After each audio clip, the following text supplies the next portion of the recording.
All right, social media family, welcome to another edition of REC Live. My name is Simeon Papalias and my boy Jas Takhar. What's up?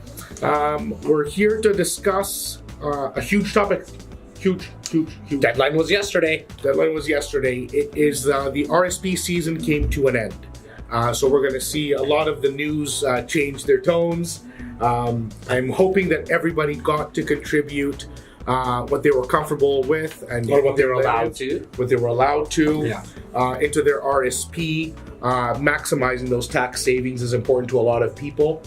But we're going to be talking a little bit about RSPs versus real estate. So funny, right, Simeon? Because we were just talking off air that a lot of people will say it's RSPs or real estate. Versus. What's better? Versus. And not a lot of people know, after you and I doing this for 15 years, that you can do both. You can invest into real estate using RSPs. So it doesn't have to be one or the other. Yes. So what have you seen that gives a lot of people the biggest returns, safe returns? So first and foremost, what I want to do is most people don't know that they can, and this is the problem. So the biggest problem with people always saying, "Oh, I'm an RSP and I do blue chip stocks," and I like to keep safe, and you can use your RSPs for this. So that's a myth. Or the biggest one is, which is not really a myth, it's just that you can do more within your RSPs. It's you can only use your RSPs in real estate if you're a first-time home buyer. Right. Which is true, you can, but there's still more that you can do. There's way more. So the bottom line is this. Can you buy a house and use your RSP for the mortgage or down payment? The answer to that is no, you cannot. So, and that's your first-time home buyer? Where a certain portion can be used for the deposit. But other than that, so when people are asked, can your RSPs buy real estate, or can you invest in real estate by RSPs? The question now becomes, what type of investing are you referring to? So where the myth that we're breaking down today, which is the RSP deadline was yesterday. Today we're going to be going this entire year, we're going to put a huge effort into educating people on how to take control of their RSP, their investing, and in providing tons of options to them in types of RSP investing in real estate. And then they can source the deals on their own merit, be able to do their own due diligence, and ultimately decide if it's right for them. So let's take somebody down the path here. You have yesterday you put in money into your RSP. Most Canadians do it by going to one of the major banks, right, and putting the money into an RSP, and it's sitting there now. The bank takes that money and generally diversifies it into different mutual funds and or stocks and bonds, and you really don't know what's going on with it. Well, a lot of people do. A lot of people are in very tight control of their RSP. A lot of people, and I would say most people, that's where you were going down, do not. Exactly. Right? And because they don't know, right? Like my parents, their whole life, they went to the bank and because of the education, and they contributed to their RSPs because the accountant told them to, brings down their taxes, all great. But now with there's so much education that you can get on. There's so much content on social media and YouTube and seminar groups and books, and just Google it. You'll get tons of information. Right. Now, let's walk somebody down that path. So it's sitting in their bank. They have to take it into a put it into a self-directed RSP. 100%. So what we'll do is this. So you've contributed. Today is March the 2nd. Yeah. The deadline is over. You filed for your taxes. It's all done. We're going to use we're going to use Sally. Yeah. Sally is the example. I like Sally. Sally, everybody loves Sally. Yeah. Sally's great. She's popular. Yeah. So Sally works for an accounting firm. She makes $80,000 a year. She's contributed for the last 4 years since she's got out of university.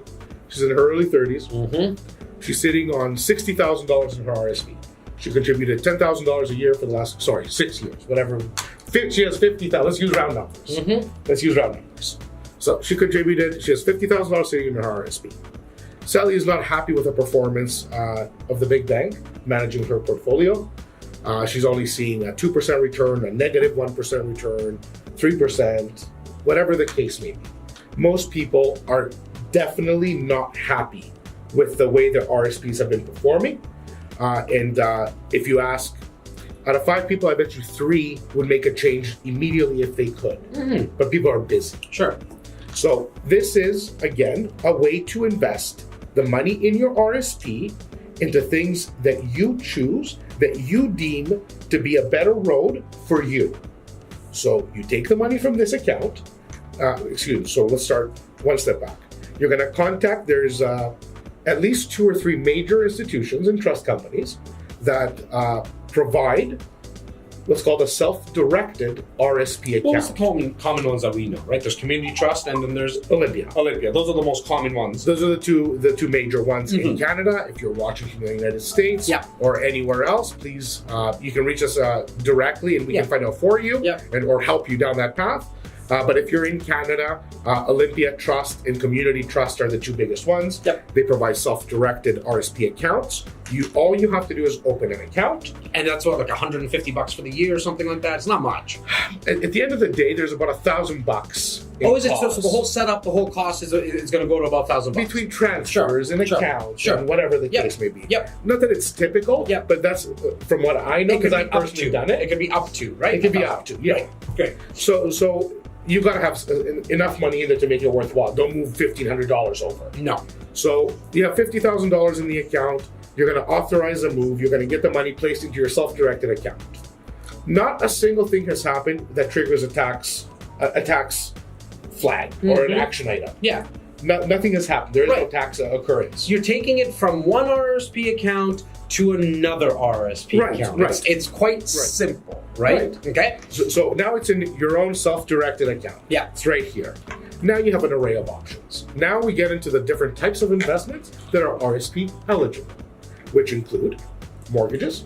So lending your money, you becoming a bank and lending money to others. So it's Sally again. Sally's going to be lending the money to someone else. Sally is going to be lending the money to Laura. Laura is a borrower that has agreed to pay any specific set interest rate on a specific term under specific guidelines.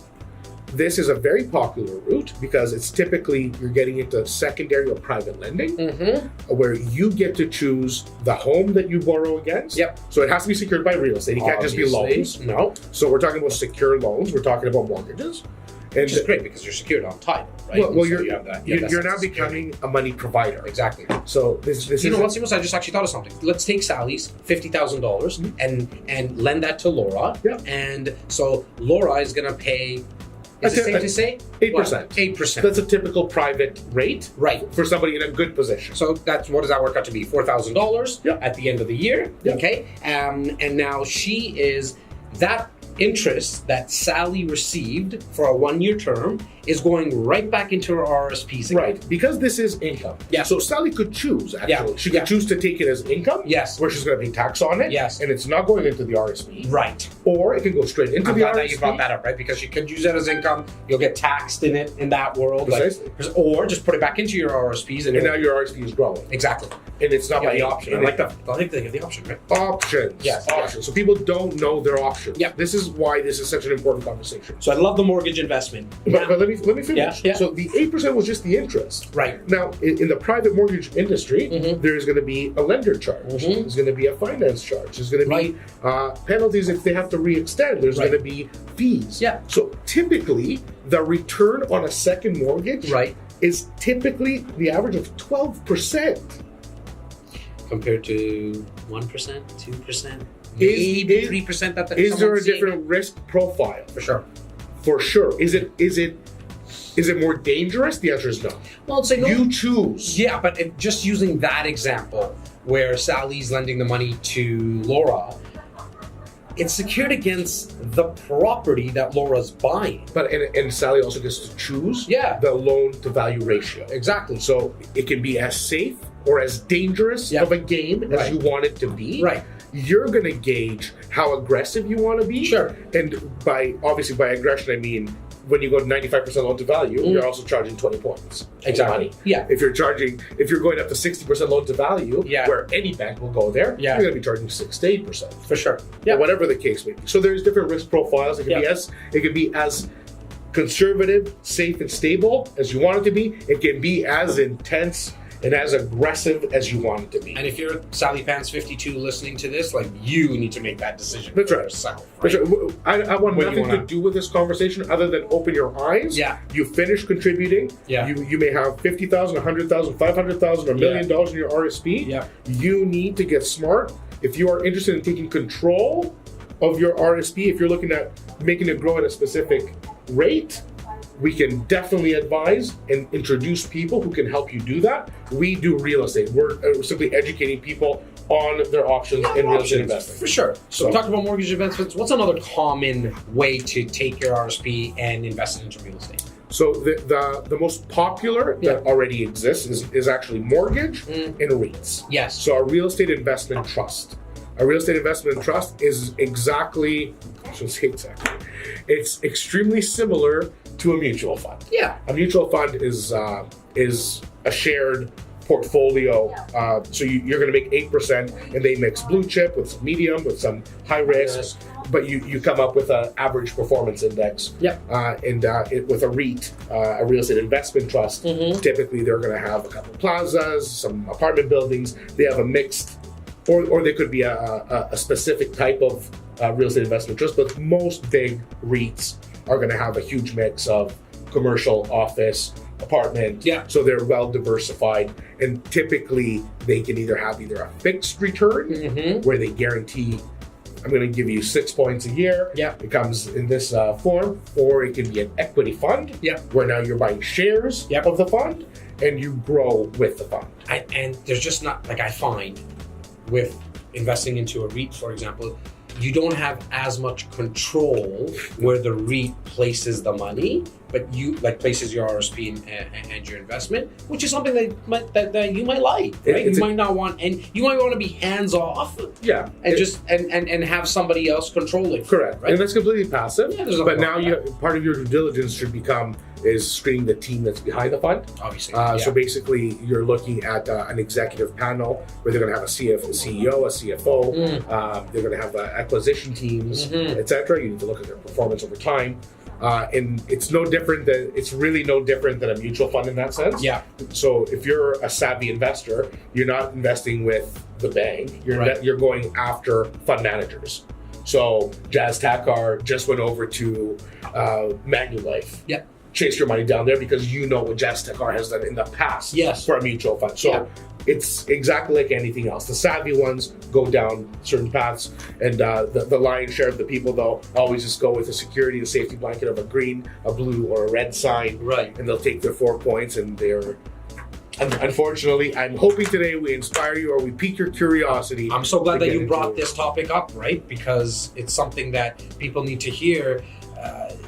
We know that the deadline has passed, but now you know what's in your RSP, and now you can do this at any time. Like, there's no deadline how the RSP deadline is. There's no deadline to where you can place. So this has nothing to do with contributing to your RSP. Yes, great point, man. Right. Good. So this has everything to do with placement of your existing RSP. So if your RSP is sitting at any of the 5 major banks or any of the credit unions, the first step would be, I'm just going to recap quickly. Go. Yeah. Is open your self-directed account at any of the major trusts. Yes. At that point, you authorize a transfer over. And at that point, you reach out to your team of experts. If we're part of your team, always reach out. Awesome. If we're not, reach out. Take a look at what's going on in your local market. You're going to be surprised with how many options there are. There's tons of mix. Mortgage investment corporations. There's tons of REITs, real estate investment trusts. Lots of capital. Really quickly, just before we finish, and I think the viewers should hear this and see this, that what is generally, and no one's quoting you, we're not recording it, well, actually we are recording this, so, but anyways, what is generally the minimum investment somebody needs? I know you said if you have $1,500, it's not worth it because we're going to pay $1,000, but what's like the minimum? Because we had a question off air that came through one of our socials, like, what's the minimum requirement? I would say you should be looking at this at $25K plus. Got it. Especially if you're getting into mortgages, because there is fees associated. Yeah. If you're going into a big MIC or a mortgage investment corporation or a REIT, etc., I think you can look at even at $10,000. Right. Like they take on, it's like buying shares. It's kind of like you're just contributing into it, and you can continue to contribute into it over time. Yeah. And well, I'm glad that you mentioned even as much as $10,000, because if you have, like, you don't have to have $100,000 or $400,000 or $80,000 in your RSPs to make this worth it. Something even as 10,000 making 10-12% is better than 10,000 making only 2%. Correct. It's just simple math, right? I agree wholeheartedly, and this is to kind of hit everybody out there, so everybody does see how relevant it is to them. But if you are sitting on a significant RSP, I would strongly recommend that you do diversify it. It doesn't have to be sitting in the big fives accounts collecting dust. There's a lot you can do. Take control of your finance. Take control of your RSP, because within 5 years, literally, you can make such a significant change. Yes. Because what we haven't covered here, and we've covered it in the past, but what we haven't covered here today is land development and land plays. And I mean, there's just so many different options. And REC Live isn't meant to go down an hour path. Yeah. It's meant to simply get a little flavor into your life today. Know that there are options. Know that we are Indian here. and Greek flavor, maybe. I don't know. Just saying, right? Yeah. But yeah, I really appreciate that. This was a very timely topic that you brought to the table today. But everybody contributed. Everybody's done. Go finish off your taxes. If you have questions about this, about anything whatsoever, please do reach out to us directly with any of your questions. If you have topics that you want us to cover, please don't stop the feedback. We appreciate it. We value it. And I hope everybody has a wonderful Saturday. Peace.